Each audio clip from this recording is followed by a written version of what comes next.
শালার কুরবানির ঈদ চলে আসলে এখন পর্যন্ত বড়িটা দাঁতলে না এ নাই টেহা পয়সা একদিন কি একটা বিপদের মধ্যে পড়েছি রে। বড়িটা দাঁতলি করে তাও তো একটা ব্যবস্থা করা গেছে।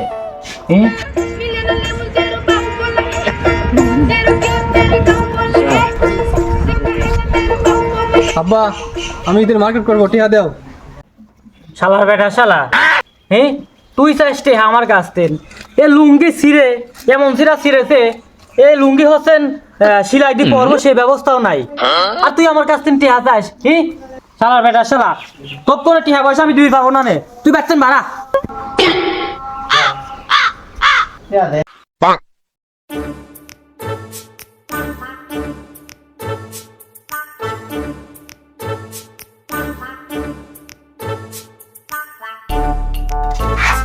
আব্বা বেটারে তোর রাগ করার দরকার নাই, তুমি যে আবদার হয়েছ মার্কেট করার সে টাকা পয়সা আমি দেবো নে। তুমি এখন বাড়ি চলো, দেও ব্যাগটা আমার কাছে দেও। ये क्या है?